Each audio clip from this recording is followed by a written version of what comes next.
You got to at least have like a base schedule. You have to at least sort of know what you're trying to achieve. You have to sort of do all the things that make you successful all the time, do them routinely, right? But that is only part of what life is about. Hey, Nicole, what do you get when a former corporate CEO and a do-gooding executive walk into a recording studio?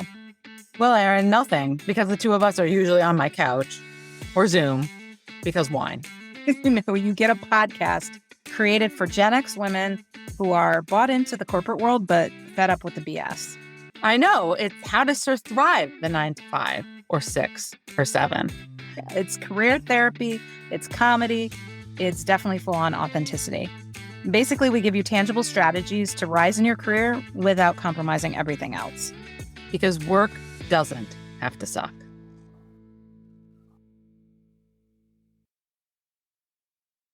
Hey, Nicole. Hey, Erin. It's time for another podcast episode. Sure is, because yesterday was our last bad day. I hope so. Hallelujah. Hallelujah. It's strive. Where did that come from? So that is something that you wrote today in our Facebook group, and it just stopped me in my tracks. Just resonated with me completely. Let me say it again. You wrote that we should live like yesterday was your last bad day. Oh, man. And the topic was heavy. But I was thinking so much about what does that actually mean? And isn't that an unbelievable form of control, recapturing control over your own happiness, health, life, purpose? Like, forward. I always say onward, onward. We talk so much on this podcast about controlling our lives and career and connections and authenticity. And I just thought, isn't that like a bumper sticker we all should have? Which is so, I don't want to say funny and we'll clue you in with sort of the context. I'll clue you in the context. But when I wrote it, it was literally just puking out the words. And I think what I said before it was, don't live like tomorrow's could be your last day, because that feels very negative to me. But instead, live like yesterday was your last bad day. And for our listeners, the context is, we obviously don't talk about every death in our lives, but on last Friday, we lost a huge podcast super fan who also happened to be my husband's close colleague. And obviously that's how she heard about the podcast in the first place, but really a very, an unlikely person. One of the things you learn when you do these things is, you have sort of a prototype and person you're talking to so that you really talk into them. And Roberta wasn't necessarily that stereotype. She's not in corporate America. They work for the federal government.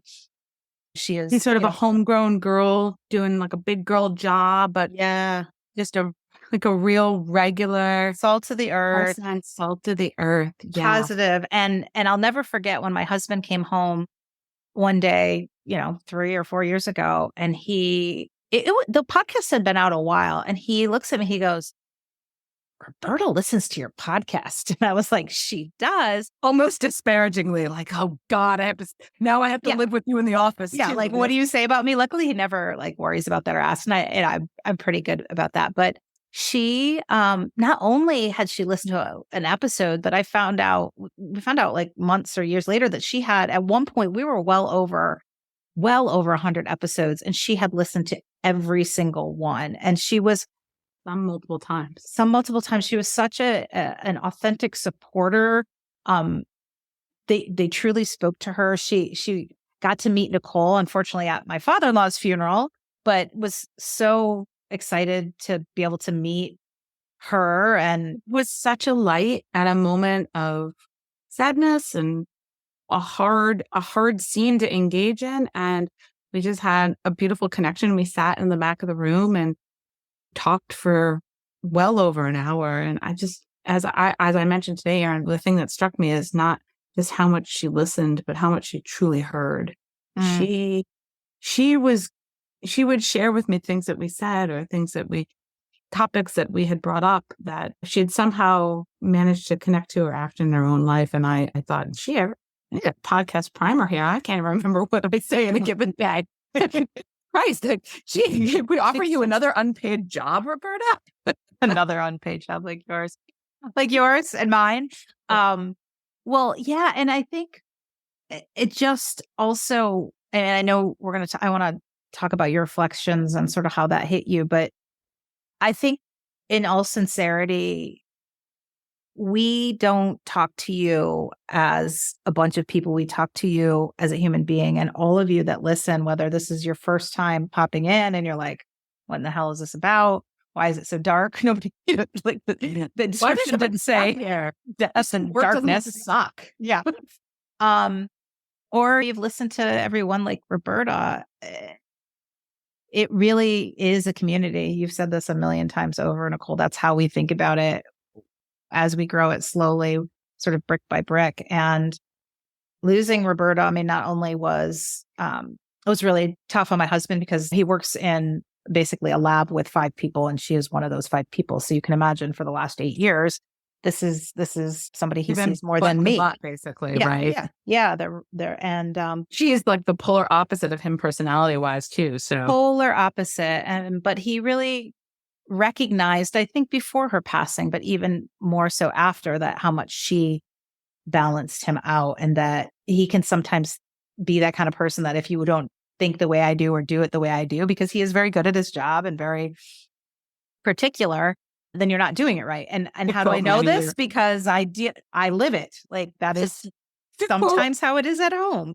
To quote Manny in Greece, then you're a dum-dum. Oh God. Yeah. I heard that a few times. Even though Greek Manny is still better than Greek Manny is the best. He's the best. But anyway, he really recognized and had reflected over the last few days as we've been talking about, and sort of because it was quite sudden, kind of going through his feelings, and he realized how valuable it was to have somebody that had this just different positive attitude, maybe was a little more less anal and maybe didn't do things quite the same or whatever, but how much that also he needs that, and he needed that in his life. And that was Roberto. And it's so funny. It's like, I'm thinking of, I keep thinking of like how unpopular all those home goods signs or those wall decals are, like live, laugh, love. So like, okay, so I can't make this into a wall decal, but like living your life like yesterday was your last bad day is my new mental decal. Like I'm just putting it in there. Slapping on the forehead. In there. It's in there. It's on the wall permanently. It's good to have a mantra, and I think that's going to replace live, laugh, love. Just saying, like not going to dance like nobody's watching. Like this is the new one. Like it's been usurped. Everybody, get out your stencils. Like this is it. Thank you, Erin. And of course, I can't just read something like that and then not go down a rabbit hole of thinking about all the things of how this connects in my life, especially because I knew I was talking to you tonight. And of course, this is a huge week for me, as you know, with my mother moving back home. We do love the death theme. Hi, welcome to being in your mid-40s. But I was thinking, Erin, I was like, okay, so let's break this down. What is a good day? Like how do we even know what a good day is anymore? How many people out there feel like, I don't have a fucking clue what a good day would be other than like staying in my bed and having nobody bother me. Like, what is that? How do I know it's possible? And to what degree do I have control over this? Right. I mean, you must think about this a lot too. Like, what does that actually mean? A good day? No, I don't. That's why I have you. That's why I do. Think about this. I just throw out the quotes, and this is what happens. Then Nicole's on the spectrum brain goes 17 miles deep. What is the word good? Like, let's think philosophically. Like, what's the word good mean here? And like, how, right? So of course I had to think about this, because how can I go about not having any more bad days if I don't know what that means? So of course I had to really think about actioning this. So, and we can pick this apart, right? Because this came out of my mind at like 30 seconds after reading that, which is, first, because of who I am, I have to sort of think of the counterpoint. Like, what's a bad day, right? Before I get to good, I got to get out of bad, right? Spectrum here. So I think to me, like a bad day, there's nothing inherently bad about it. Like my life's pretty good, right? It's not based on like a thing that happens, it's not there, because everything is kind of like, unless it's hell, pretty much everything is manageable, right? If it's not nuclear apocalypse, pretty much everything you can work around. That's just, I'm like a logical person. So bad days kind of have to be have to be defined in counter to good days. So basically a bad day is that I don't give myself permission to have a good day for whatever reason. Circular reference. Right. Because this is how my brain works. Right. So there's something that's stopping me from that good day. Good days, and they're more plentiful than they used to be, particularly after being on this podcast for a number of years and changing a lot of shit in my life. Good days mean that I am just a lot less fearful of consequences of not being perfect every single day. Like, it's all fucking Mary Poppins shit. Like, trying to be Mary Poppins, bad fucking day. Good day, opposite of that. What do you think triggers you to give yourself that permission to not be worried about the consequences? Well, it's not, or vice versa. Everybody's surprised. It's not magic. It's fucking managed, right? That's another Gen X bumper sticker. That's another Gen X bumper sticker right there. It's not magic. It's managed, right? Welcome to your life, moms, right? Thought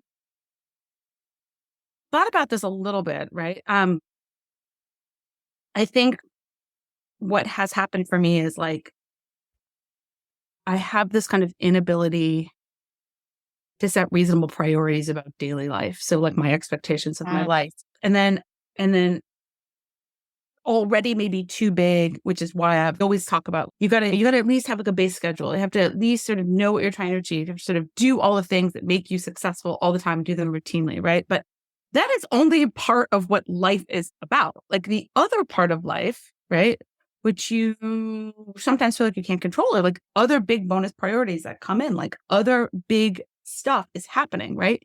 And that is often what leads to the bad days. And it's not necessarily bad stuff that's happening. These could all be good things. It's just the quantity, the multitude, the timing, the self-expectations. Like I have to do all these things. So I have to like work, I have to model, I have to call people back, I have to show up like clean with bra on, I have to grocery shop, I have to whatever, like love and care for others. What the fuck this is, right? That is a full life. Kids have to go to sports. Like that is a full fucking life right there. And then there's actually other shit, right? And there's always other shit. And sometimes there's even bigger shit. But I sometimes fail to see that. So then what I try to do is like get all the normal priorities in there. And then I add all this other bonus stuff on in the end, as if I could just tack it on at the end, even though it might actually need more time, care, be more valuable to me, be more interesting, be more helpful and productive in the universe. So what happens is I just find myself at this point of sort of like self-isolation, stress and anxiety, like that Nicole Island, right? Because I've got all these things going on and I can't figure out, like I've told myself I need to commit to this one set of priorities and then anything else is a bonus. Well, guess what? Like sometimes the bonus needs to like come before the other stuff, right? And so I think when I allow myself to really reprioritize with my heart first and I give myself permission to not do everything perfectly, like that's when I start to have good days. And the first thing that came to mind is what you've been saying a lot, is to stop shitting on ourselves and like this 50% rule, right? It seems like your metric for, I don't even call it success, but a good day is that you've stuck to a routine. And that's like, I actually want to unpack that because I'm not sure that that's the right answer. That I've accomplished all the shit that I said I was going to accomplish. Well, one challenge that I've found in this is that I often expect too much of myself, right? Like it's not just my priorities, but it's my expectations. It's always been a challenge for me. I think because natural Nicole wants to sit on the couch with a gallon of strawberry ice cream and some Oreos and crumble that shit on there and watch Netflix and not talk to people. Like that is my natural state. Everything else you see, like thoughtfulness, accomplishment, health, engagement with others, is kind of, that is a state that comes about by routinely encouraging myself to engage in ways that are healthy and good and to do it consistently or whatever. But I have to build some kind of, I do need structure. I respond well to structure. It's just, I just know that I do, particularly because I do want certain things. I do want to feel good in my body. I do want to engage with people well. I do want to show up for other people in my life. I do want to have a good career. I do want my home to be inviting, right? I do want to know what's going on in my community. So I can't just want all these things and not like taking action. But on the flip side of that is that I need to be really reasonable about what those wants actually look like. And that I need to still leave space for the things that like make up a life. Because like what really makes up a life, right? You do all of those things because you want the good days, right? You want to be able to engage more broadly in your life.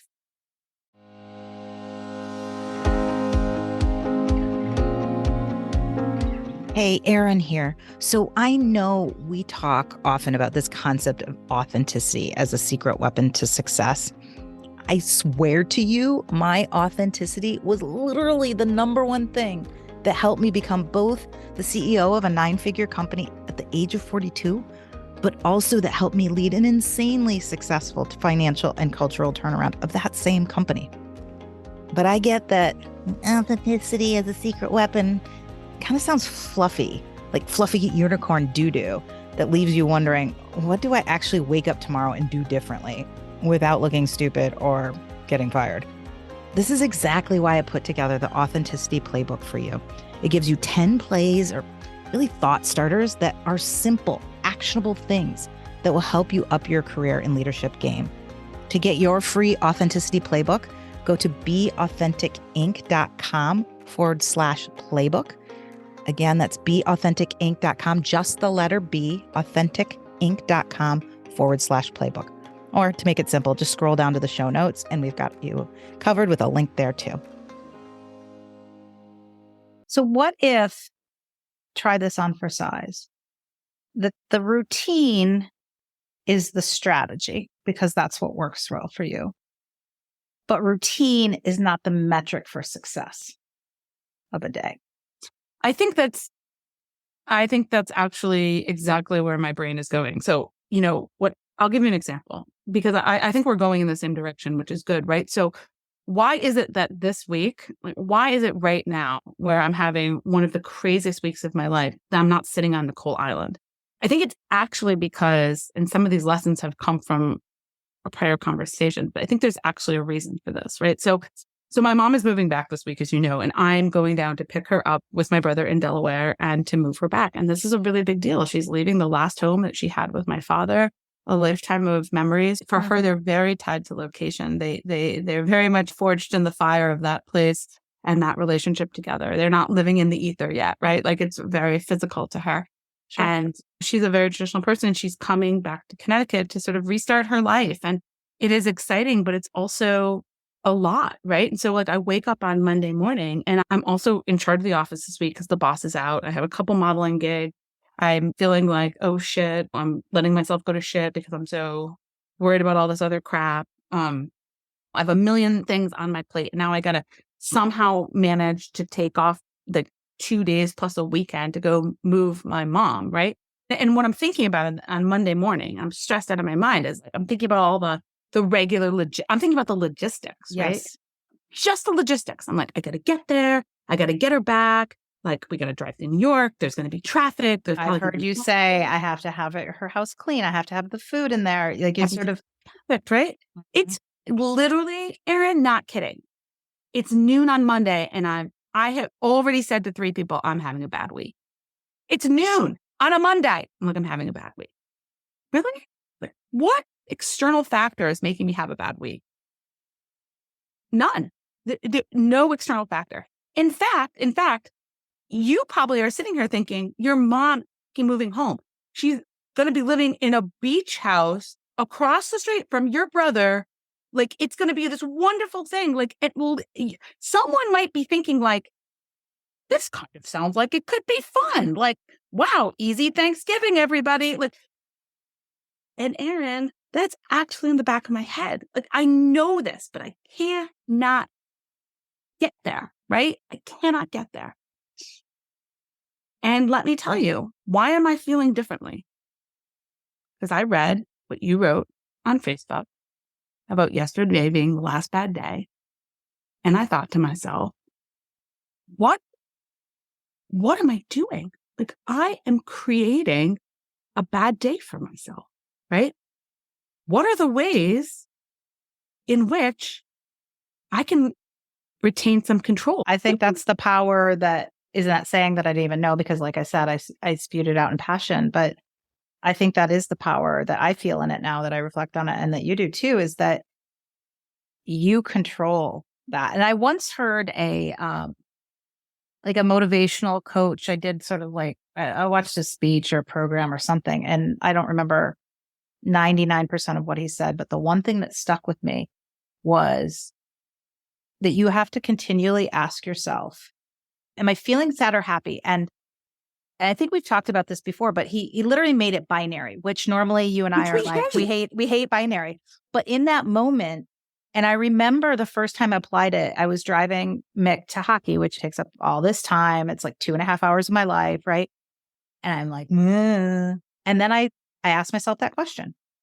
And I forced myself to put myself in just one of two binary buckets. And I'm like, well, and I did what you did at the beginning. I did the opposite. Well, I'm not sad, so I must be happy.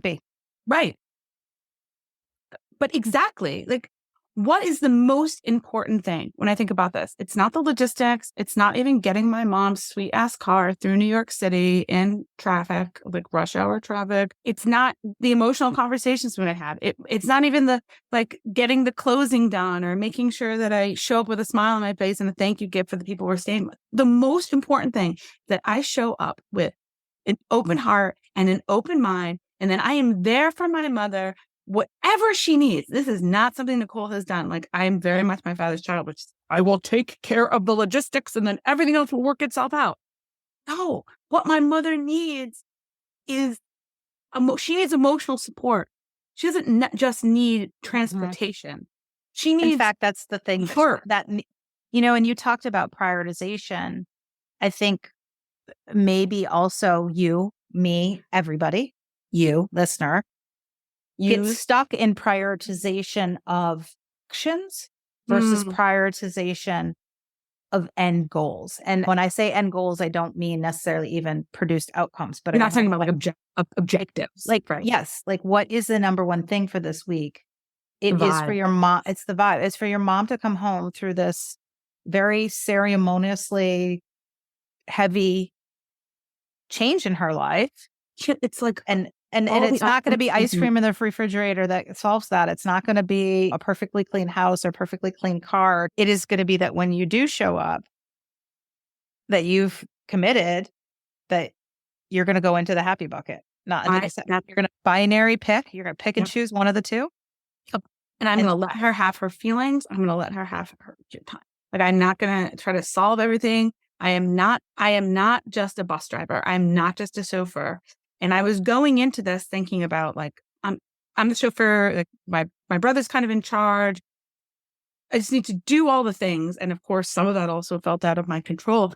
To be fair to myself, is that I had to give myself a permission for a couple of things. One of them is to continuously be aware of my own grief. Like, it made, like, having this realization today made me realize how much I miss my dad. Like, I have to contend with that. And that's probably some of what you were feeling on Monday, but you had packaged it into a different kind of anxiety that you're used to packaging up, which is, I can't do it all. I put it into the bad. I made it into like a stressful bad day, because I've been living my life through the lens of bad days, because bad days sometimes feel like, it almost like when it's a bad day, you can give yourself over to the chaos and not feel like you really have to commit to all of the things that make your life feel good and meaningful and successful. But it's short-lived. It's like sitting on that couch eating that ice cream. Like, it's super good. But at the end, you're like, wow, I think I indulged a little too much, right? Like, maybe the yoga would make me feel better, or maybe a half a pint, not a small pint. But I think in two, I did have to give myself some other permissions besides feeling the grief myself. But just some of the basics, like, I had to give myself to care a little bit less about things that are not urgent. Right? Just because I say they need to get done or have to do them doesn't mean that they're emergencies and doesn't mean they're urgent. So, like, I'm in charge this week. Some of the things that I thought were urgent are now no longer urgent. They will wait until next week. And it's so funny how things sometimes resolve themselves, right? Like there's a couple things on the job that are they're just not urgent. And also that narrative that I have where like I'm not doing all the things, or like I'm still struggling to understand sometimes what's going on here, that bad day narrative is just like out the window. I kind of put on my emergency hat. Like what is the real emergency here? The real emergency is like to be in the happy place. I had to give myself permission to switch up my schedule. Like some things I do at night while I'm doing them, maybe I'm doing them in the morning, or maybe I'm not doing them at all, or I'm replacement to do something. Like my level of movement in my life is really critical right now for my health. And I do have to prioritize that. And I was like, well, like it might not look the way that it looked last week. Okay. But usually I would think of that as a failure. Instead, it's just, why put that in the bad day bucket? Like put it in the good day bucket. Like a good day for me has like delicious foods and human interaction, maybe like something good at work or interesting at work or something productive, because it could be on a weekend, right? There's usually a creative element to it.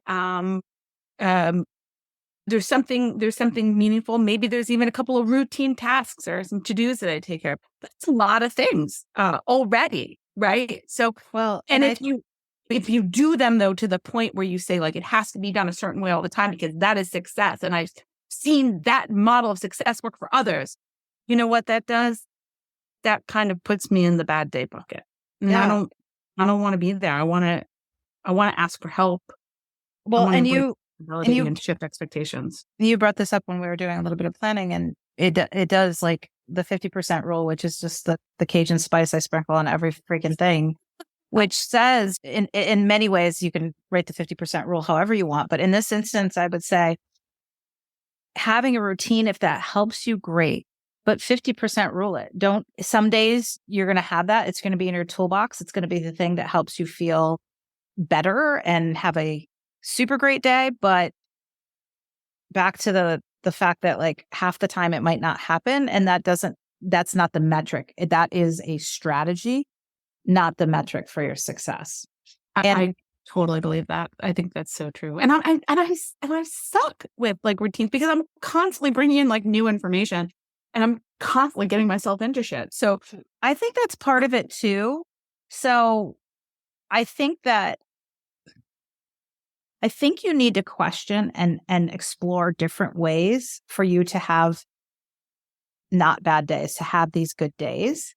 Because knowing your personality, I still believe that you are bought into routine because that's what the gurus say, or something you've read in books or you've heard on podcasts. Or I've felt a little better for a little while. But I feel like there are Nicole mods, maybe not totally, willy-nilly, but I feel like now that you have sort of this perspective, taking catalog of when do you have those good days and what are not just the outcomes, but then reverse engineer to some of the things you had. And I do think that this conversation is really important because I think mindset is number one. I feel like it's the number one step to sort of grabbing control of these days.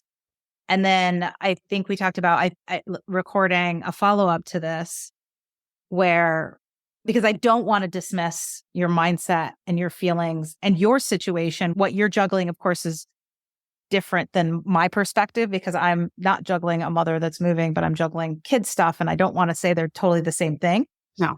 But in a future episode, I think we're also going to talk about some creative stories and ideas I would love to give you and the listeners about how I sort of also the strategies, instead of going to just having the routine, the strategies that I think have really changed my anxiety, because what you're talking about right now is at an all-time high in my life. Anybody that has preteen or teenage kids that can't yet drive, which is a blessing in some ways, but is also crazy. Your life becomes crazy because they are so active with friends and sports, and things happen at 3:00, not at 5:00. And in the summer in particular, it's a minute to minute decision. Can this friend come over? Can I go over to here?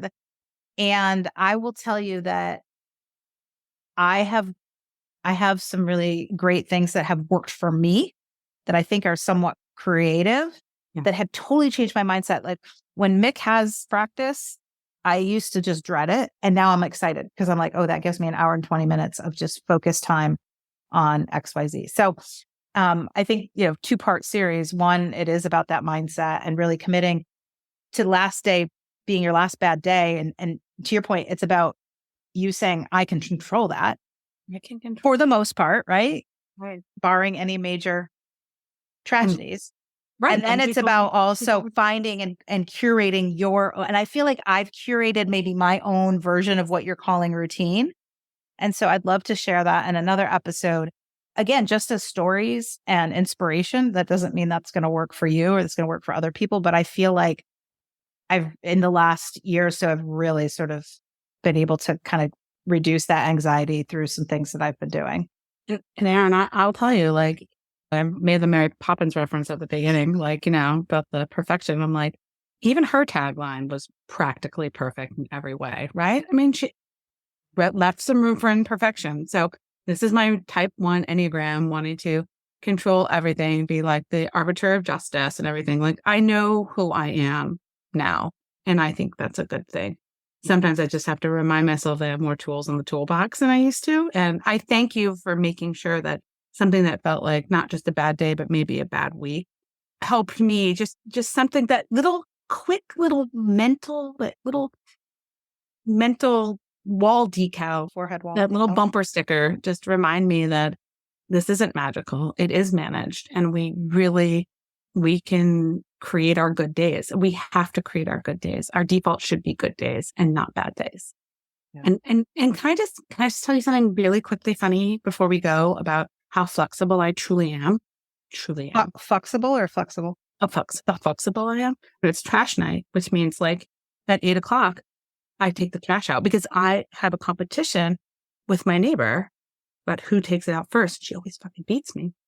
So today I go out there with my trash. I'm uber early. Like I'm like 8 a.m. Like I'm going to beat that bitch this week. Like I'm going to do it. Okay. I go out there and the dumpster is gone. There's like a dumpster. Like it's just gone. So I'm like looking around. I'm looking around and I'm like, I didn't hear American Waste Company come. Like, and usually they just pick up the dumpster, empty it, and leave. God. So suddenly, like 2 minutes later, I hear all this yelling, and it turns out somebody stole the dumpster. Like literally, Did you see it being driven away? I didn't see it being stolen. How are you stealing dumpster? Like, how does this happen? I mean, in my neighborhood, anything can happen. Somebody stole the dumpster. And so you know what my first thought is? Yeah. I know your first thought is criminals and the hoodlums that sometimes come here. My first thought is the FBI. They come in middle of the night. They're going through for evidence. It'll be back. Mysterious. If it comes back, it was a bureau. Oh my God. Wait. There's a distinct possibility. Like the things that, like New Haven is on make it fire. More fun.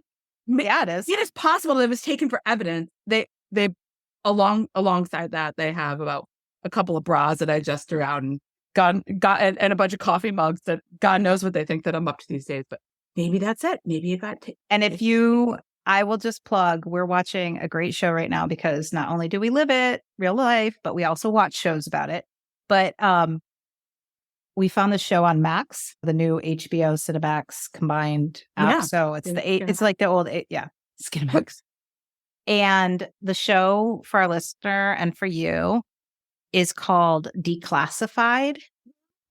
Love it. And it is tales that it's formally classified stories about American spies. Ooh, so it's CIA, FBI, real life stories, and they're fascinating. And that's why I went right to the dumpster was taken by the FBI. That is pretty funny too, because obviously this was my life at one point. That is pretty funny. I was very creative though. I took my garbage and my neighbor's garbage and then moved it and then threw it into another dumpster that belonged to neither of us. So then we probably committed a crime in the act of this other crime or possible reaction to a crime. So just want to say that this is flexibility in action. And this is, and welcome. And And of course, please come visit New Haven. Well, it's good to see you and talk this through. Have only good days, especially this week. And listener, we'll be back to you. We've got lots more fun episodes planned, including sort of a little deeper dive into some strategies on this and all the other good stuff that. Yeah. And again, like even though this whole episode was about like dying, including the dead body in the dumpster, like we promise more levity in the future. Like, there you go. All right. Good night. Bye. Hey guys, it's Erin again. I hope you enjoyed today's episode. What we would love is a rating and review from you. And we say this all the time, and we get texts and emails from people all the time saying how much this podcast has impacted them or that they've shared with others. And we so appreciate it.